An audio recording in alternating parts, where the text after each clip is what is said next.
El Show de las Preguntas es un programa independiente producido por Echo DC Productions, auspiciado por The Hispanic Business Foundation y nuestros anunciantes. El contenido de El Show de las Preguntas no tiene por objeto vender o lucrar, sino informar, educar y servir a la comunidad.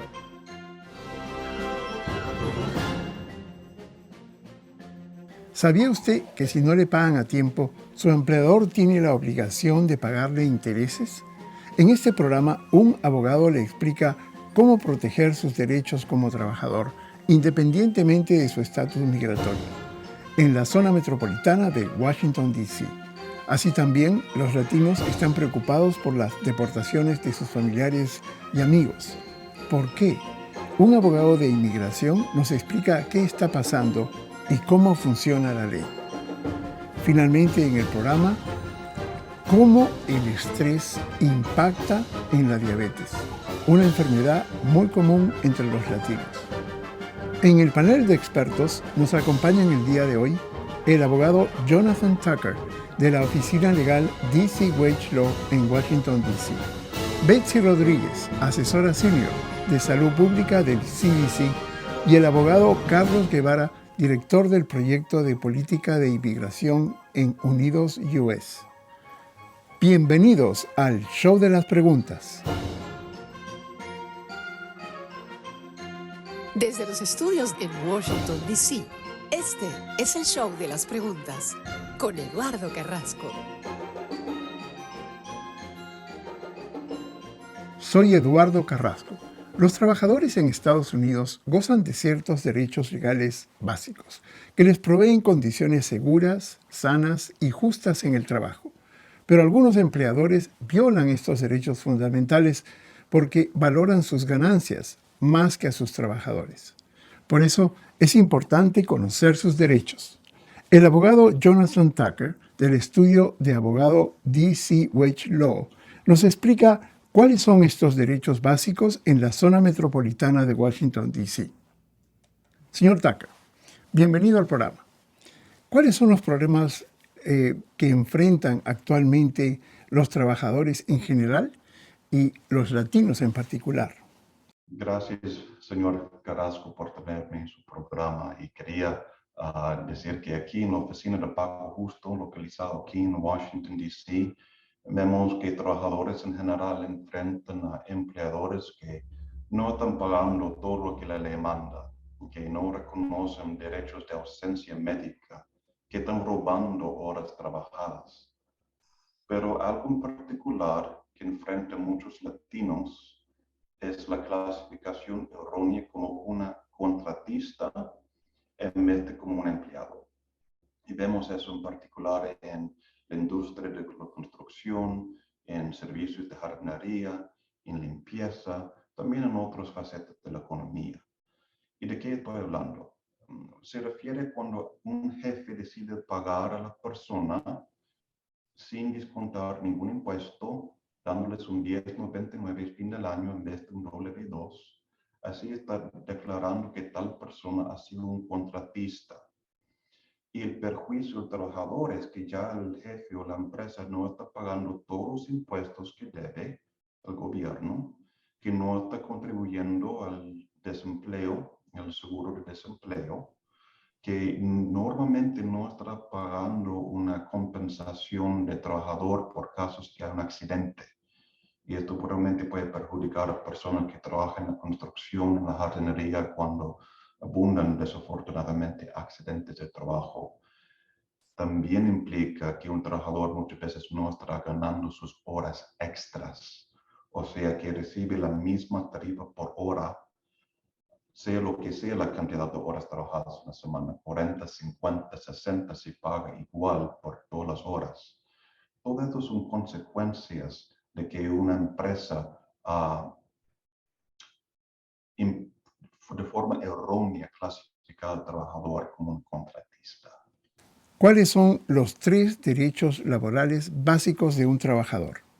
Hay muchos derechos y no quiero excluir ninguno, pero 3 que son básicos que vemos como bien importante, por lo menos en nuestra oficina de pago justo. Primero, de recibir el pago a tiempo. qué se refiere a eso. Que la empresa tiene que pagar en periodos regulares por lo menos 2 veces al mes. Y hay consecuencias severas cuando no se hace eso, particularmente en el Distrito de Columbia. Un trabajador puede cobrar un interés de como 10% al día. O sea, por cada día laboral que se ha tardado es otro 10% encima del sueldo que le debe. Y este interés puede crecer de hasta 300%. Así que un trabajador se debe $1,000 en el Distrito de Columbia y ya se ha tardado 30 días laborales de no pagar a tal trabajador. La empresa debe los 1,000 más otros 3,000 de interés. Es una consecuencia grave si no paga a tiempo al trabajador. También tenemos el derecho del sueldo mínimo. El sueldo mínimo puede variar dependiendo de en qué jurisdicción, en qué zona uno está trabajando. También depende a veces del tamaño de la empresa. Pero por lo general en el Distrito de Columbia es como 15, 20 la hora en este momento. En Maryland, dependiendo del tamaño de la empresa, puede variar de entre 12, 20 la hora y como 12.50 la hora. Y en el condado de Montgomery, se puede ser como 13.50 a 15 la hora, otra vez, dependiendo del tamaño de la empresa. En la empresa más grande se exige más, que se paga un sueldo mínimo más grande. Hay excepciones. Una excepción más típica se tiene que ver con un trabajador que gana propina. Puede ser un mesero, un paso en un restaurante, pero al tal trabajador necesita asegurarse de que la tarifa que le paga por hora más el sueldo mínimo que está recibiendo, que la combinación de estos dos llegue a ser por lo menos el sueldo mínimo normal para como cualquier otro trabajador. Hay que hacer la matemática asegurando que está recibiendo suficiente propina para llenar el vacío entre la tarifa pequeña de un trabajador de propina y lo que es el sueldo mínimo general. También tenemos el derecho de las horas extras. En Estados Unidos, en las 3 jurisdicciones de DC, Maryland y Virginia, hay el derecho de horas extras para la mayoría de trabajadores. Y aquí quería recalcar de cómo se va a calcular. Horas extras se mide por la semana, no por la quincena. Quizás uno ha trabajado como 80 horas en la quincena, pero la quincena tiene 2 semanas. La primera semana ha hecho 50 horas, la segunda semana ya ha hecho 30 horas. Allí tenemos horas extras, porque la primera semana fue en exceso de 40, hay como 10 horas extras allí, y un trabajador debería asegurar que el jefe paga entonces un tiempo y medio. Y quería también entrar aquí un beneficio como un bonus que aplica a trabajadores en el Distrito de Columbia. Es un derecho poco reconocido, pero sí existe. Se trata de un derecho de una recompensa adicional por haber tenido que pausar su turno de trabajo por más de 60 minutos. Muchos quieren tomar su almuerzo, su break, pero si que el jefe dice que ya tiene que pausar más de 60 minutos, por ejemplo, un restaurante que pone a los trabajadores a descansar por más de 60 minutos entre el turno de almuerzo y el turno de la cena, entonces el restaurante tendría que pagar al trabajador una compensación adicional equivalente a 1 hora del sueldo mínimo por haber esperado al turno de volver a trabajar y volver a cantar. Tenemos una pregunta que nos hizo llegar Víctor por Twitter. ¿Puede un trabajador inmigrante sindicalizarse? Sí, se puede. Inmigrantes pueden sindicalizarse. Sé lo que es el estatuto migratorio. Se puede organizarse, se puede negociar, se puede participar en las negociaciones de un sindicato en cuanto a temas como sueldos, horarios, beneficios u otras condiciones del trabajo. También habrá el derecho de comunicar con los compañeros de trabajo sobre las condiciones de su trabajo. Y eso es importante porque normalmente antes de decidir si va a buscar la ayuda de un sindicato, se necesita tener esta clase de comunicación con sus compañeros, ver si que realmente hay un deseo como un grupo de buscar el apoyo de un sindicato. Pero tales comunicaciones sobre las condiciones de trabajo también son protegidos, sea así que uno es un inmigrante o un ciudadano. En pocas palabras, los derechos que tienen ciudadanos de sindicalizarse extienden también a inmigrantes que todavía no son ciudadanos, incluso a inmigrantes indocumentados. Y quería recalcar que sería ilegal por el empleador de amenazar en contra de inmigrantes que están intentando sindicalizarse o que quieren participar en las actividades de un sindicato. Así que un jefe está amenazando con deportación o simplemente se que está diciendo, deme de vuelta todos los papeles suyos, sus permisos de trabajo, quiero revisarlos, ver si que están al día. Bueno, tales acciones sí que se hace como en represalia por una participación en un sindicato, normalmente la corte va a llamar eso ilegal. Nos llegó por nuestra página en Facebook esta pregunta de Patricia. ¿Cuáles son las prácticas laborales injustas por parte de los empleadores? Claro, hay varias. Hablamos de uno antes sobre la clasificación errónea de ser una contratista en vez de un empleado y todo lo que implica. También hay, por ejemplo, cuando se ha despedido a alguien por una ausencia por razones médicas o de salud. Más y más los locales en el área metropolitana están garantizando días de enfermedad e incluso días de enfermedad pagado.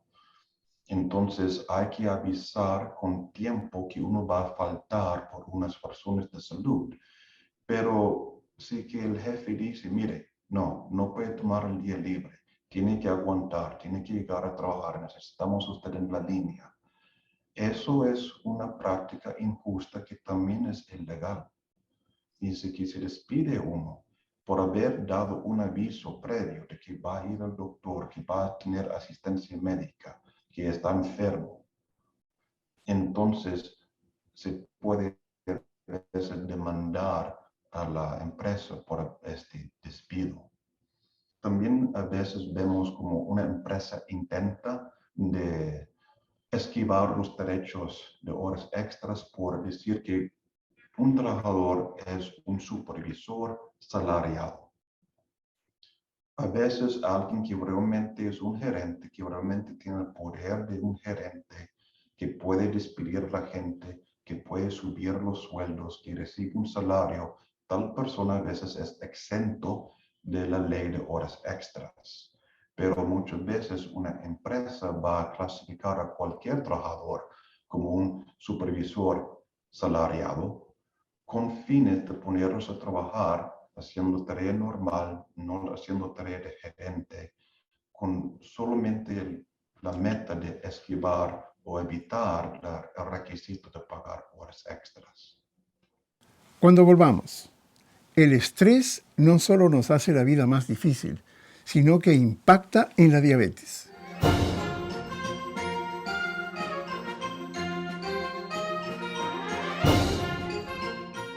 Tenemos compradores que están buscando comprar casa ahora. ¿Está pensando usted en vender su casa o conoce a alguien que desea venderla? Tenemos compradores que están buscando en el área ahora mismo. Yo puedo ayudarle a dar el siguiente paso y comenzar a vender su casa hoy mismo en el área de Washington, Maryland o Virginia. Soy Janet Barón, agente de bienes raíz con Keller Williams. Si tiene preguntas, comuníquese al 703-232-0763.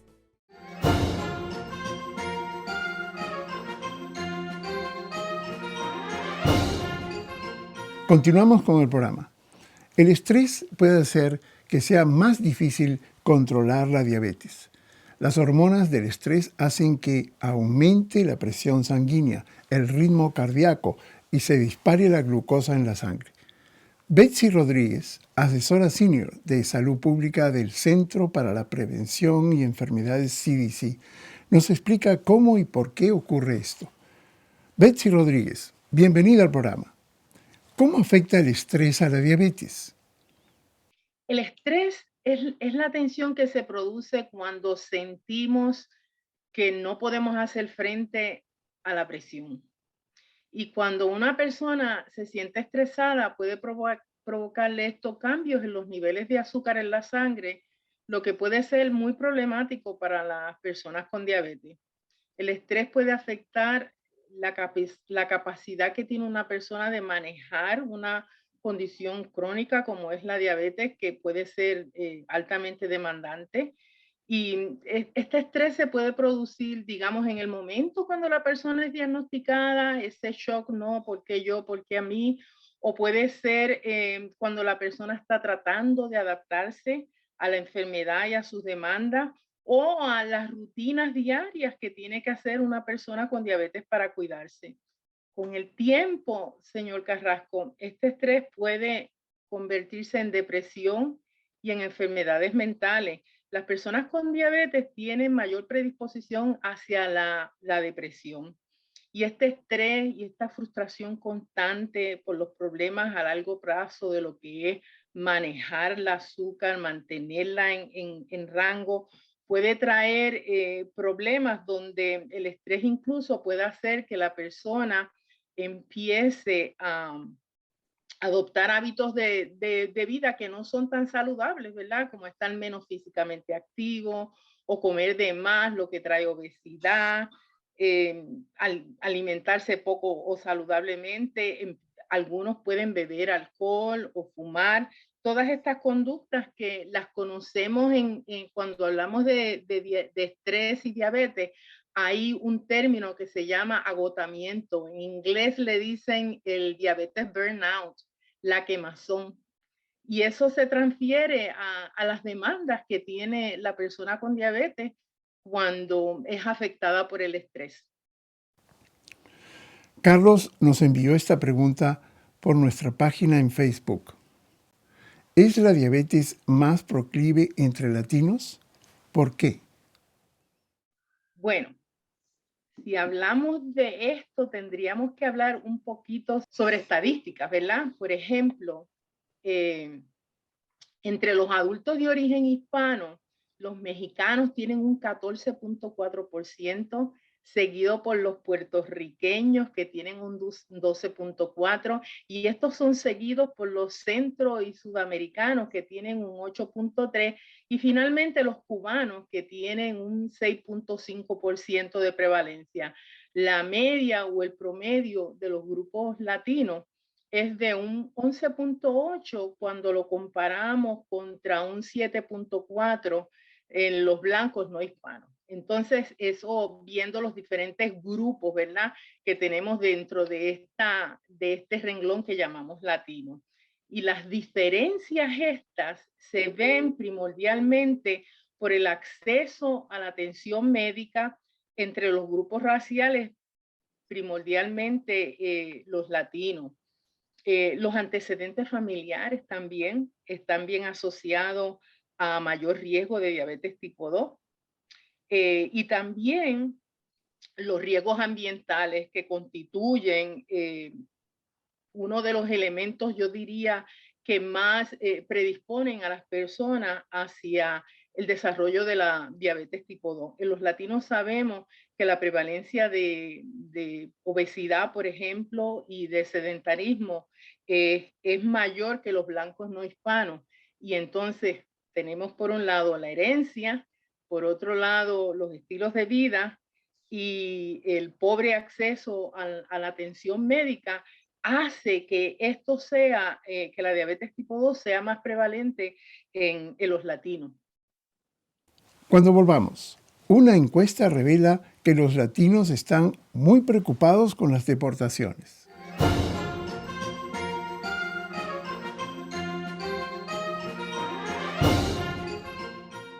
Tenemos compradores que están buscando comprar casa ahora. ¿Está pensando usted en vender su casa o conoce a alguien que desea venderla? Tenemos compradores que están buscando en el área ahora mismo. Yo puedo ayudarle a dar el siguiente paso y comenzar a vender su casa hoy mismo en el área de Washington, Maryland o Virginia. Soy Janet Barón, agente de bienes raíz con Keller Williams. Si tiene preguntas, comuníquese al 703-232-0763.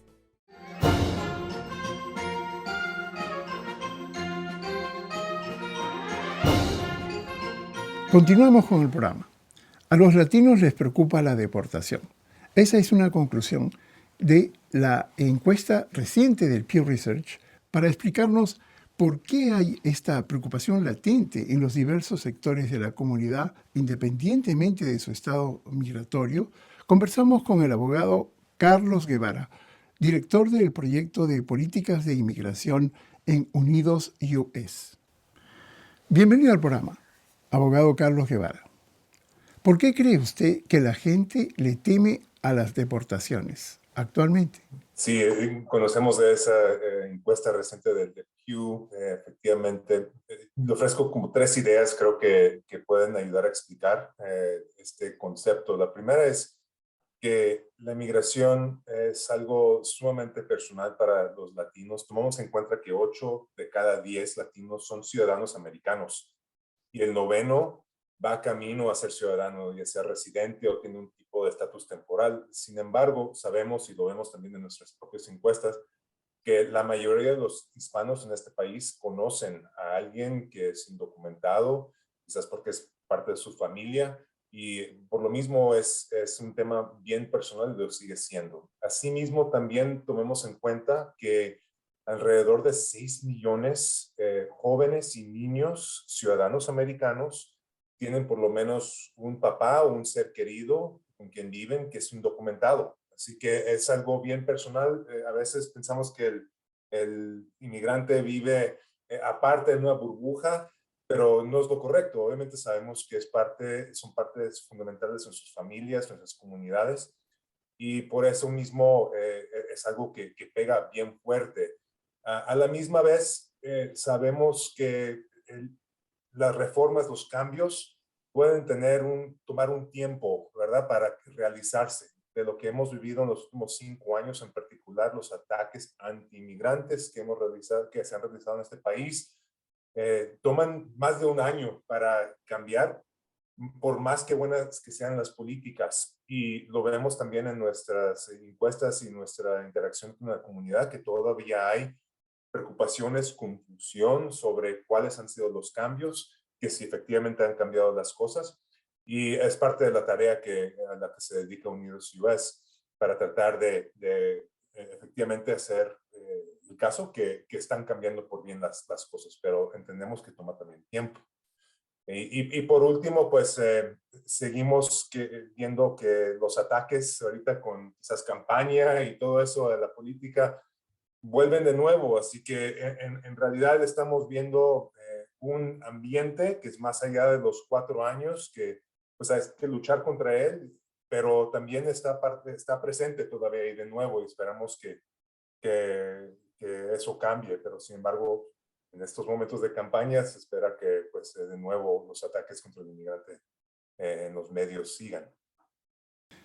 ¿Han cambiado las políticas de deportación entre el gobierno de Trump y el presidente Biden? Algo que nos agrada mucho es que la administración de Biden sí efectivamente arrancó con unos planes bien ambiciosos en cuanto se refiere a este tema de inmigración. Y efectivamente hemos visto medidas muy importantes, principalmente para parar, frenar, echar para atrás las políticas más dañinas de la administración del presidente Trump anti-inmigrantes. Vemos entonces, por ejemplo, casos, tres ejemplos que le doy.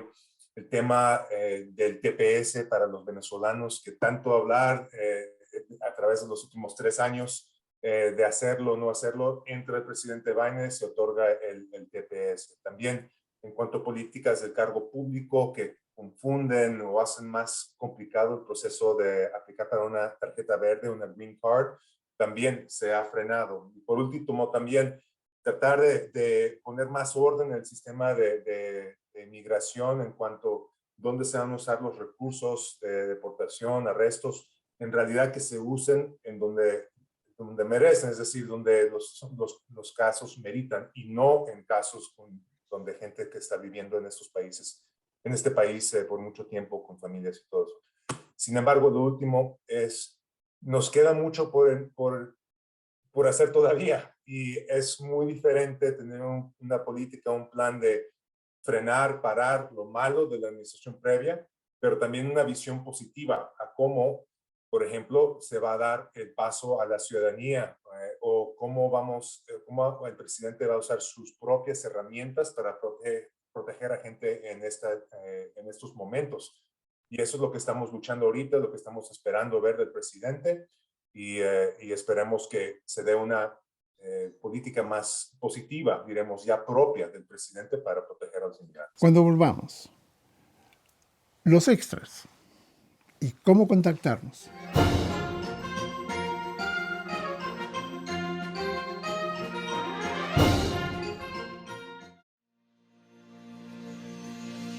The Hispanic Chamber of Commerce of Montgomery County is a business organization that promotes economic opportunities for the Hispanic Latino community, which helps business owners expand their customer base and advocates for policies that benefit minority and women-owned businesses. Join today at hccmc.org. The Hispanic Chamber of Commerce of Montgomery County, tu cámara.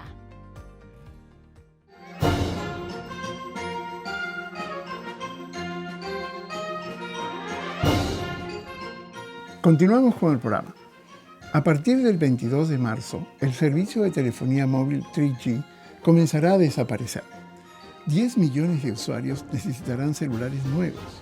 AT&T anunció que desconectaría su red el 22 de marzo, T-Mobile el 31 de marzo y Verizon el 31 de diciembre. La desconexión de la red no solo afecta a los teléfonos. Algunos equipos médicos, tabletas, relojes inteligentes, servicios de auxilio a bordo de vehículos, los Kindle, productos de seguridad para el hogar y otros aparatos que también dependen de 3G deberán actualizarse. Agradecemos a nuestros panelistas, el abogado Jonathan Tucker de la Oficina Legal DC Wage Law en Washington, D.C., Betsy Rodríguez, asesora senior de Salud Pública del CDC, y el abogado Carlos Guevara, director del proyecto de políticas de inmigración en Unidos US. El próximo domingo tenemos a un psicólogo que nos explica cómo nos afectan los websites de citas. Así también un experto nos explica por qué el cambio climático está afectando a las comunidades latinas. Suscríbanse a nuestro canal de YouTube y recibirán novedades exclusivas que actualizamos frecuentemente. Gracias por acompañarnos. Y recuerden, si tiene preguntas, nosotros tenemos las respuestas en el Show de las Preguntas.